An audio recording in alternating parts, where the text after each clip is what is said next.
From the Fans Talk Podcast family at fanstalkpodcast.com, this is episode 37 of Fans Talk Lucha. My name is Garvin, and on this week's episode, we recap and react to Lucha Underground Season 2, Episode 11, Bird of War. And while you're listening to this episode, please take a moment, go over to squaredcircleoftrust.com, pledge a few dollars our way. It could be just $1 for this month.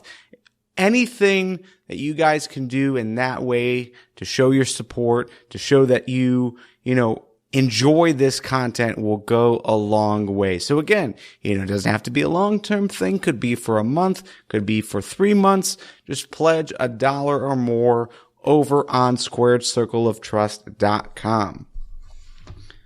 And with that, let's go ahead and just dive right into this week's episode. Plenty of stories that were advanced in this episode. We had more of the Matanza build. Matanza versus Phoenix was your main event. We also had some more movement on the Dragon Azteca Jr. and Rey Mysterio partnership, and what they're trying to accomplish and what their goals are. We also saw some more of the background of where the police department and Cortez and Joey Ryan are and what they're trying to accomplish as well. So a lot of cool stuff, and pretty much all of that as far as Dragon Azteca and Rey, as well as Cortez and Joey Ryan, that contributed a lot to the beginning of round 1 of the Trios tournament. Along with that was also the story with Sexy Star and Mariposa, Marty the Moth, Mac. They were involved in the Trios tournament as well. So let's hold off on the Trios tournament, talk about some of the other stuff that went on this week. The first thing, Ivelisse versus Cobra Moon. This was a singles competition to show where Cobra Moon was, to show where Ivelisse was as singles competitors. It was an okay match. I don't think this is the best that we've ever seen Ivelisse. Cobra Moon, it's still hard to grasp where she is as far as a, wrestling ability goes. Obviously she's able to tell her story in the ring. She's able to really show what her character is and what her character can do in the ring. They all merge very well together, which is nice. It's very nice to see in wrestling. That's something that's kind of, lost when it comes to other companies. They don't necessarily, push a single story or a single character story through the matches, individually, and that's what we're seeing with Cobra Moon. Again, this was an okay match. We did see some of the MMA background and style of Ivelisse. Cobra Moon hissing the entire match. Very, very nice touch. Again, just showing that she's completely involved in this character, and that this character is not just a person, but really a person that is bringing in that snake-like mentality and snake-like characteristics into the match. So, overall, from a story perspective, as far as building Cobra Moon, I thought it did a nice job.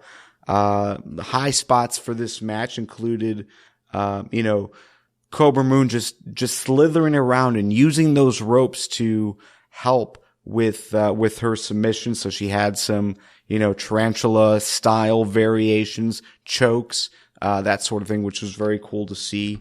We also saw Ivelisse with a lot of suplexes, a lot of ground game work. So again, pushing that MMA style, which again is nice to see. It's nice to see not only that, Lucha Underground is allowing that type of character, that type of work, but that, commentary is really pushing, the legitimacy of a person like, Ivelisse to be able to handle those moves and do those moves. So, overall, I thought that was really cool.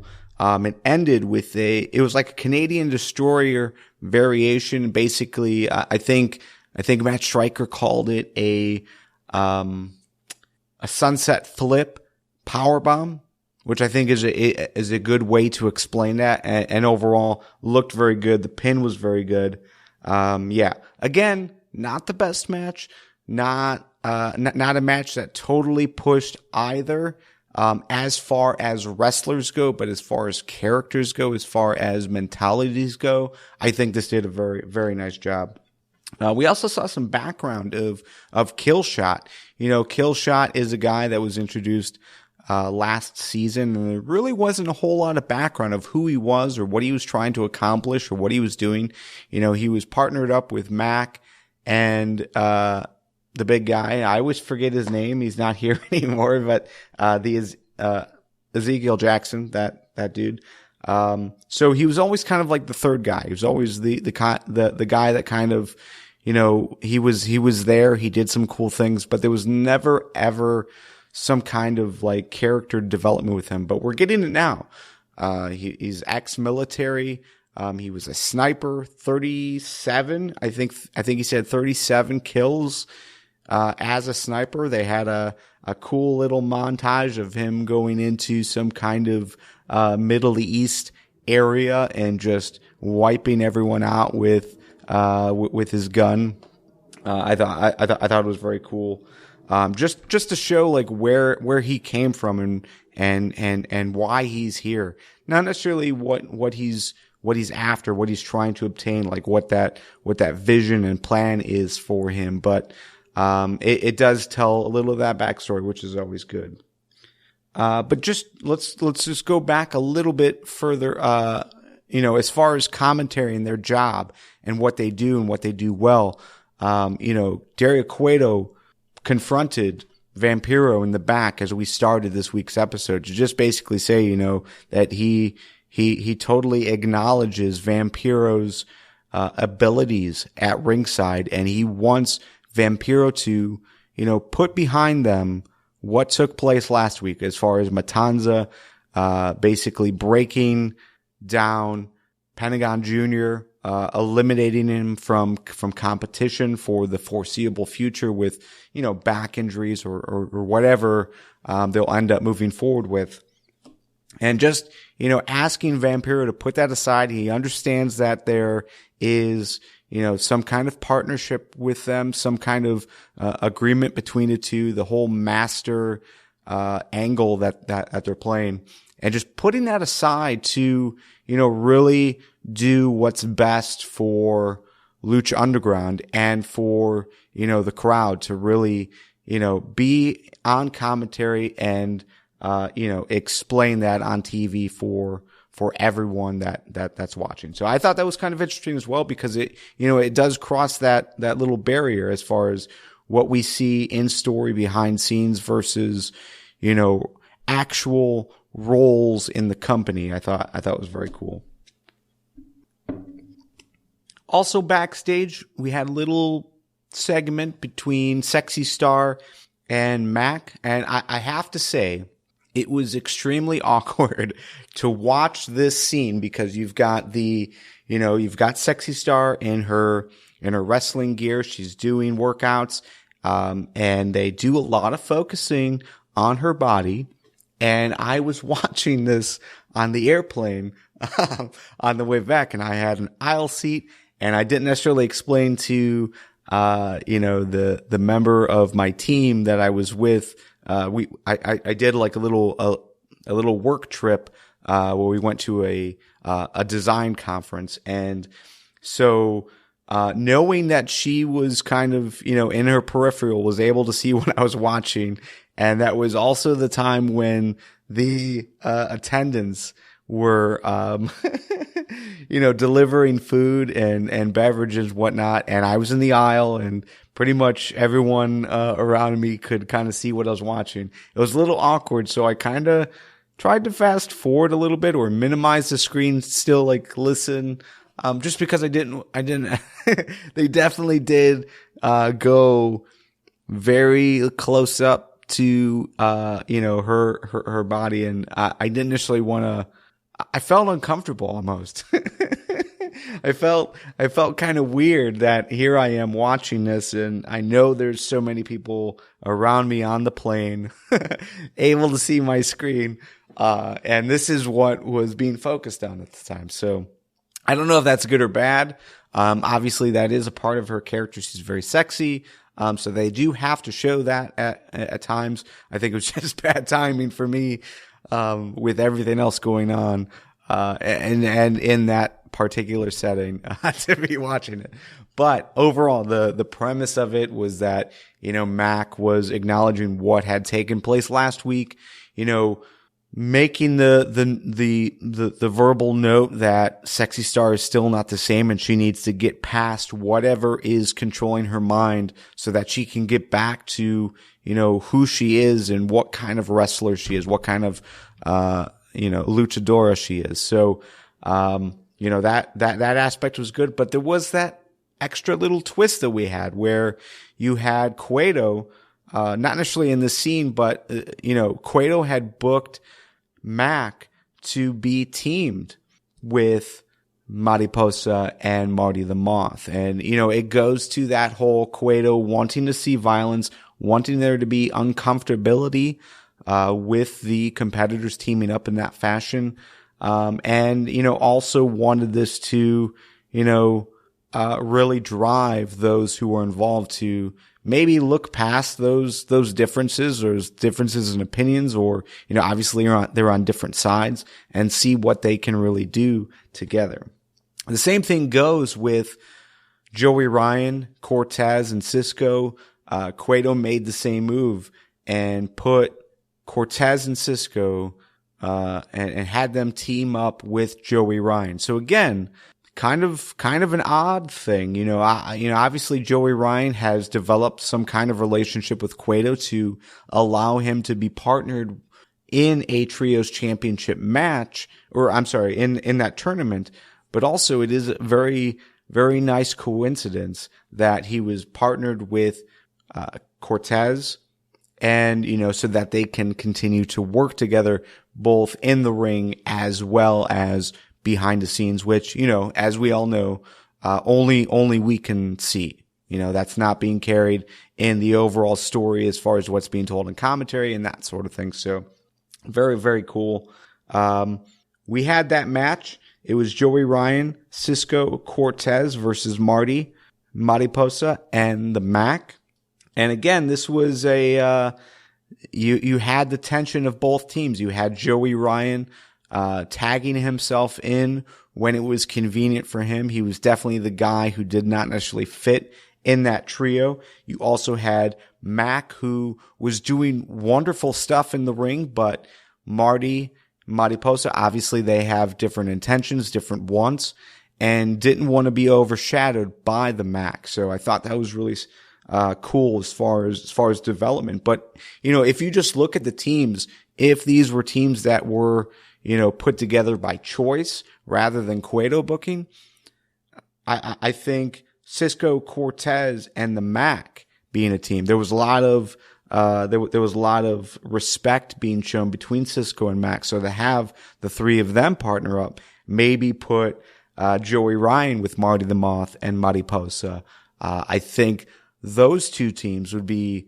wonderful in this tournament and really competitive in this tournament. So, it was kind of just one of those things, that, if you were booking this to be competitive, that would probably be the route you would go. But if you were looking for this to be awkward and, have the potential for infighting, have the potential for, that violence and that, differences in opinions and whatnot, like Cueto, does try to push, this was a really perfect match. This was a really perfect thing to do. Joey Ryan, Cisco, and Cortez, did win. There was some disagreement and arguments between Marty and Mariposa and Mac, that really led to the downfall of the downfall of that team. But two big notes that you can pull from this. post-match, Sexy Star came down to make the save because after the match was finished, Marty and Mariposa attacked the Mac. She came down to save. There was obvious tension between Mariposa and Sexy Star. Mariposa really still had that mental mental grip on Sexy Star, but she broke out of it, attacked Mariposa, looked strong, looked to be that wrestler that we know Sexy Star can be. And I'm really excited about this little mixed tag feud that we have as far as Sexy Star and the Mac versus Marty the Moth and Mariposa. So that story is going to continue, which is really cool to see. The other thing, and I said this last episode, Cisco. Cisco is starting to get the backing of the audience. He's starting to look really good and have almost come to his own in this early part of the second season. So while I was very down on how the crew was being handled, especially with their partnership with Chava, their partnership with Cueto, what they're doing now, those two, Cortez and Cisco specifically, I think is working out very well. So, I'm looking forward to see how that really translates to future title opportunities or future, and obviously they have a title opportunity here as they continue on through the tournament. Speaking of the tournament, we also had a little video package. It was basically backstage, one of those backstage vignettes, but they had them on the temple roof. And, Dragon Azteca Jr. is disappointed that he wasn't able to accomplish what he set out to do in that first debut.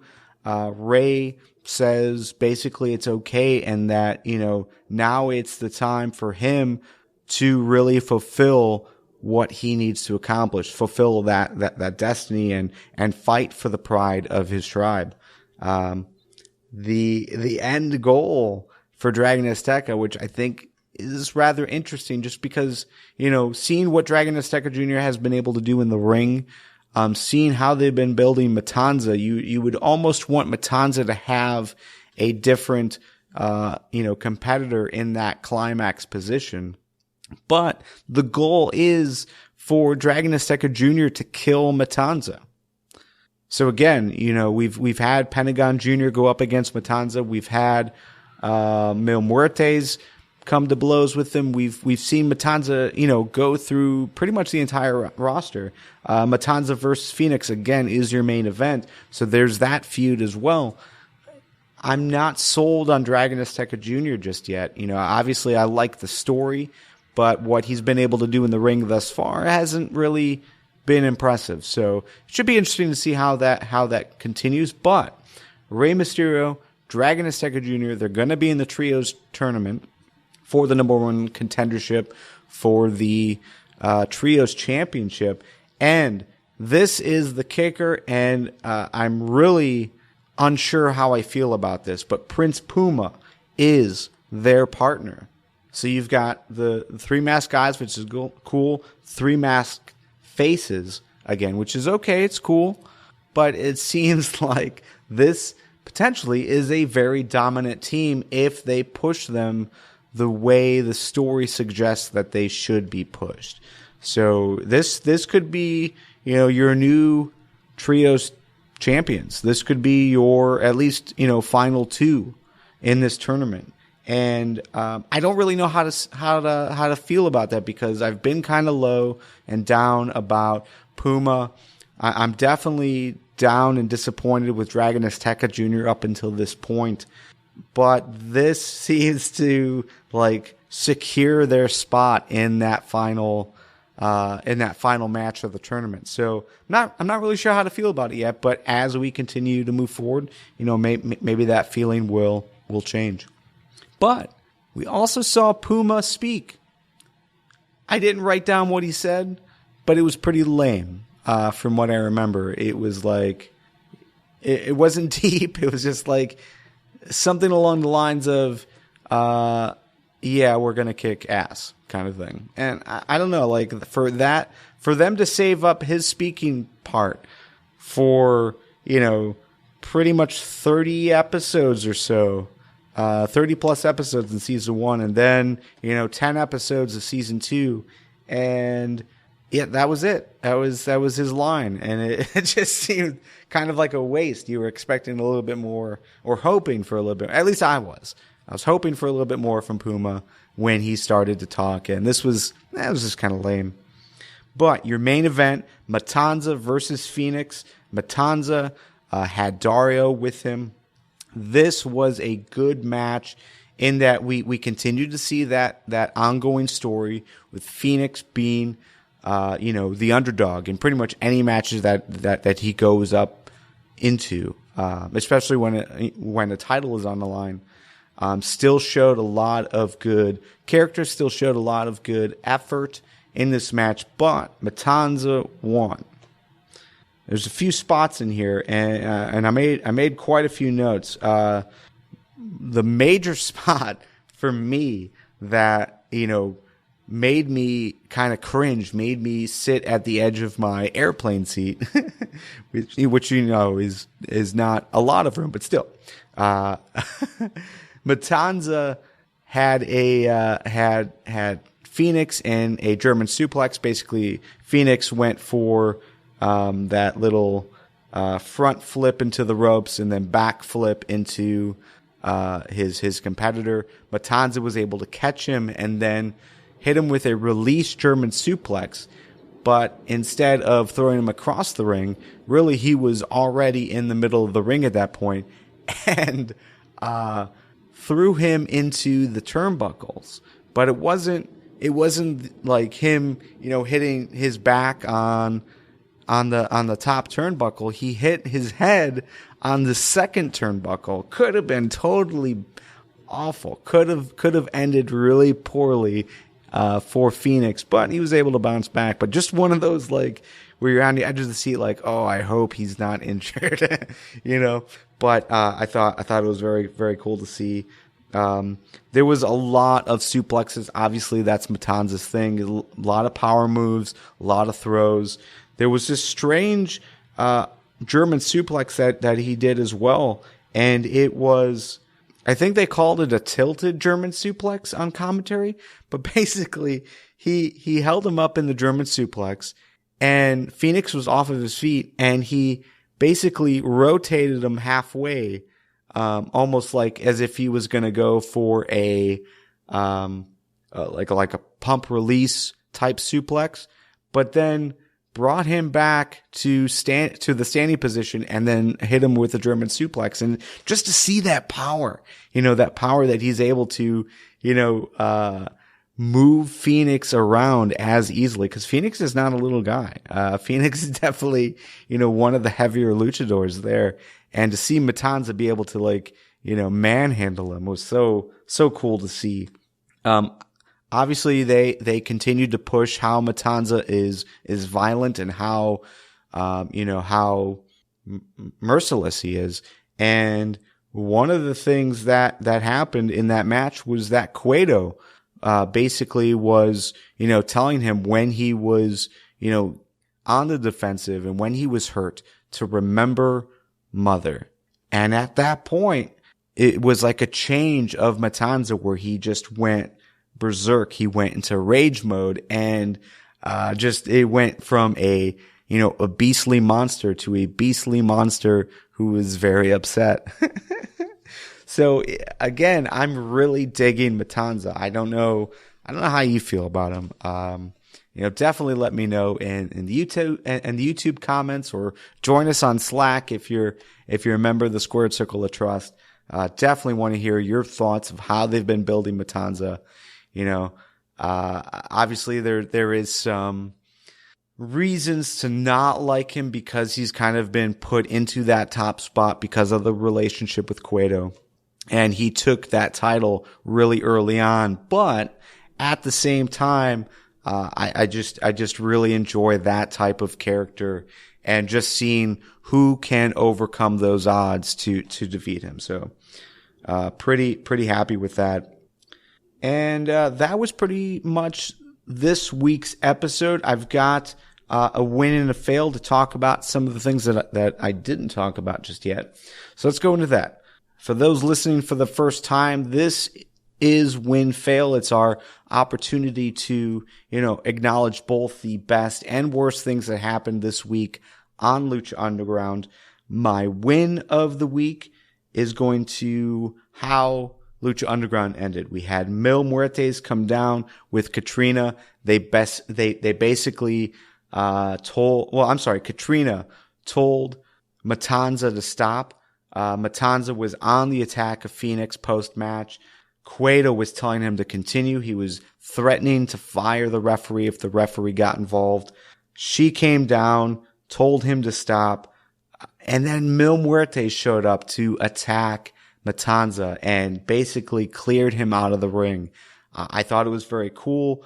Now we're going, and again, I know I have a different opinion as far as wrestling goes, as far as these big man type matches where you've got, the immovable object and just these two big guys that are going at it. I do enjoy, two powerhouses, just seeing who is the strongest, who is able to, withstand that damage. And Mil Muertes versus Matanza, that is going to be a great match, for something like that. So, in addition to that, as far as Mil getting involved, I thought it was also interesting that not only did Mil Muertes and Katrina get a face pop, so the fans seem to be behind them in this match potential match versus Matanza, but Mil also showed mercy for Phoenix. Obviously they have the background that they do, and they would, by no means, they would not hesitate to take the other out. But Phoenix was down and out, and Mil not only saved him, but he left him there. He didn't pursue him. He barely even looked at him. He just left the ring. Him and Katrina left the temple. And, Phoenix stood there at the end. I thought that was a really cool shot to see, because it's different. It's different from what we have come to know thus far about Mil Muertes, Katrina, and Phoenix, that, Katrina and Mil do have that, they can show mercy. So I thought that was very cool. And hopefully that does progress. Again, I'm looking forward to Mil versus Matanza whenever that happens. My fail of the week also comes from this main event, though. My fail of the week goes to Dario Cueto. And just hear me out. Again, I love Dario. I think it's a great character. We all love how he speaks, how he takes control, how he reacts to both the heels or the Rudos and the Technicos. But at the same time, I don't like him in this role as Matanza's valet. I'd rather see him not necessarily be at his side at all times. I do appreciate that he kind of controls Matanza when he holds up the key. He kind of reminds Matanza that, he needs to not overstep his bounds and, not go out of control because he'll end up back in that cell. But at the same time, Cueto wanting that violence, I would almost expect Cueto to be sitting in his office peering through, the blinds, in one of those windows and just watching Matanza go crazy. I think I would rather see that than Dario Cueto at ringside, being a manager or being a valet rather than being the authority character that we've come used to. So, but that's it. That's pretty much everything that happened this week. Again, we also saw some more videos of Famous B backstage. Famous B, I believe he was with Mascaritas, but it was kind of hard to tell, because it was mask and regular workout gear. It wasn't Mascaritas in his normal ring gear. So, with that mask, and obviously he's a tiny guy, so you have to assume that's who it was. They might have said it on commentary. They wouldn't have said it on commentary, but Famous B might have said it. I don't know. Again, I was on a plane. I might have missed it. But, so that happened. But yeah, final thoughts overall is, again, I talked about this last episode. It was so nice to watch 4 to 5 episodes back to back, in multiple sessions, obviously, but just to be able to have that extra content available, to be able to go to the next episode right away if I wanted to. This week again left me wanting more, and I just don't have that. So it's a little disappointing, but we'll have next week. We'll have more opportunity to talk together about what's happening in Lucha Underground, and I can't wait. This series, as well as the rest of the podcast released through fanstalkpodcast.com, are supported exclusively by our Patreon subscribers. You help us by, giving us some extra dollars here and there to make sure that we can cover our bills to put on these episodes. So, first of all, thank you. But if you haven't supported us yet, you can subscribe today for as little as $1 a month, and you get to receive early access to content. You get your ears on some exclusive content that we produce throughout the month, and really you get you get into our heads that we know that you're listening, that you're liking this, and that you want to hear more. So definitely do that. SquaredCircleOfTrust.com. And we will see you next week. Adios.